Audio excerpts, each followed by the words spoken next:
Right, or it's no, I mean, I have to go through and cut all the stuff off. I like making stuff as simple as possible around these parts. And that's what we learning here, Giambi Journey. We learning how to make it as simple as possible. I'm gonna go on and hold my cup in my left hand. Take a sip of my beverage. This is that coffee. You know what I'm saying? Got a little bit of ambrosia. Got some of that sea moss in there. Very thick. All right. So here we go. Rant of the day. Give me the war horn again. Can I get the war horn again?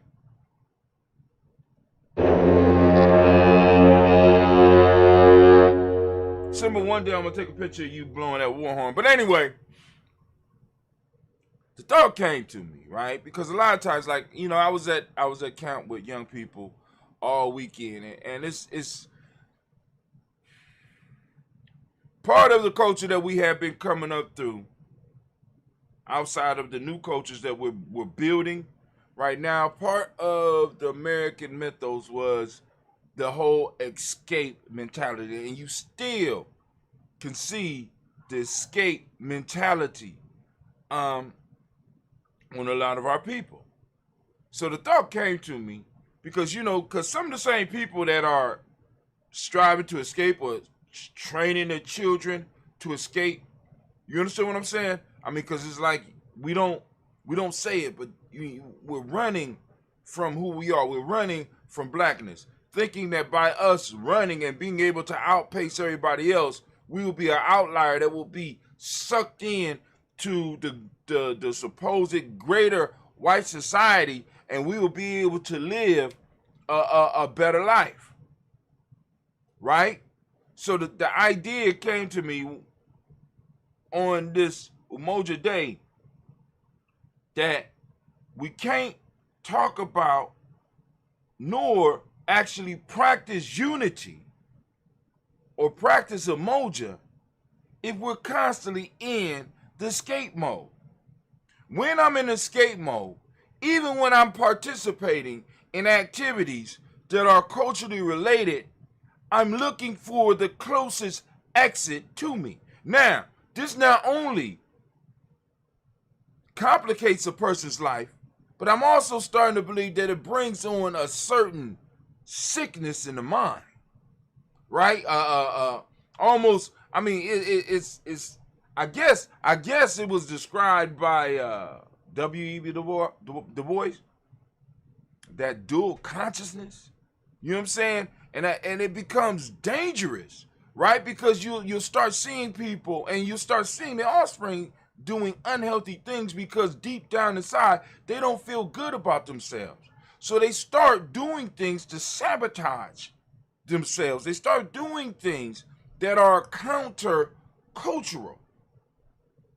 And it puts them in harm's way, right? And it puts their group and puts their family sometime in harm's way, just in how they act. They can't interact with the group. They're uncomfortable around the group.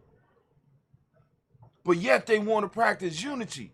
And it's an inner struggle because they enjoy being around it.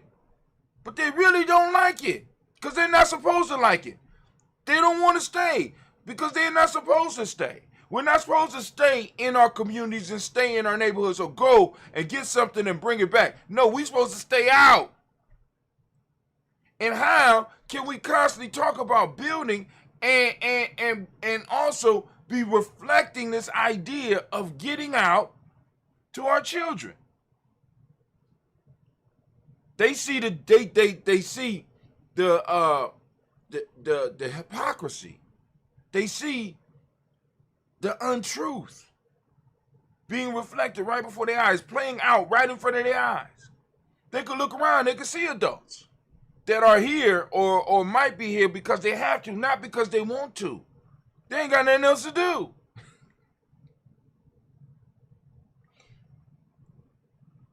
You know what I'm saying? And I think for so long, many of us have accepted this. And I think we have to stop accepting it and start letting people know that, you can't practice unity. You can't practice Umoja and talk about Umoja and be trying to escape from the very group that you're supposed to be practicing Umoja with. It don't work. It's not healthy. It drains you mentally. It drains other people around you mentally because they try not to say anything. You know what I'm saying? And it causes an imbalance. And the thing that each of us have to be clear on is family. There is no escape. I know that sounds dire. I know that you don't need to want to try to see, because this is the issue. This is the issue. Always remember that Brother Hatim tells you that there's only one end for a traitor. Regardless of whether it's one of us going over to them or one of them coming over to us. Especially if we're at war. Now, we ain't at war, it's something else. And you're an ally. You're an ally. But when you betray and totally turn your back on who and what you are, there's only one end for that. And that is a shameful death. Because there's no way that I can allow you to betray those that look like you, those that act like you, those that you come from. And you come over to my side and be able to live the better life. No, dog, I got to set example for all mine. Y'all need to understand that when you go over to the other side like this, regardless of how they romance you, regardless of what they told you, the bottom line rule is that you have to leave this space and time in the most dishonorable way possible. Because I have to set an example. Or you will be the example. You will be that sacrifice. So not only will you give me victory because you betrayed those that you love and allow me to, damage them or to kill or whatever, now you will act as a sacrifice so that all of my crew not only can feast in the victory, but they get to see what happens to a traitor. Family, traitors and mercenaries is what we're dealing with in our communities right now. Traitors and mercenaries.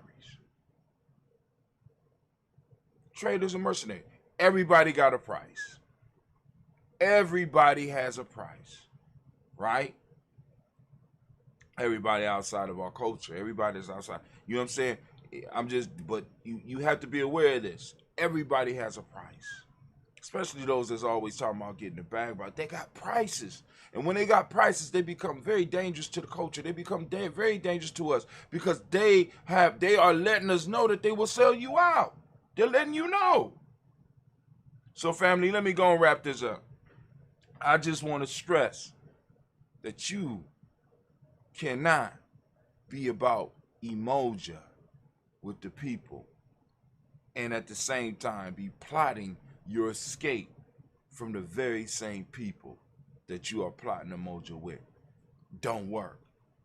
We can't have it.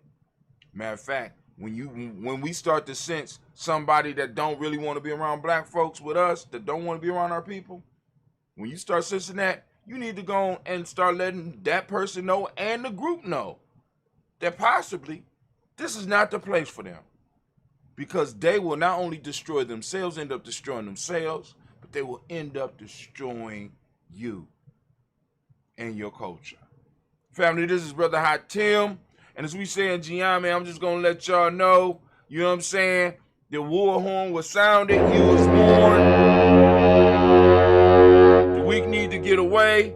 And as we do here, I need to let you know that class is dismissed. Now on with the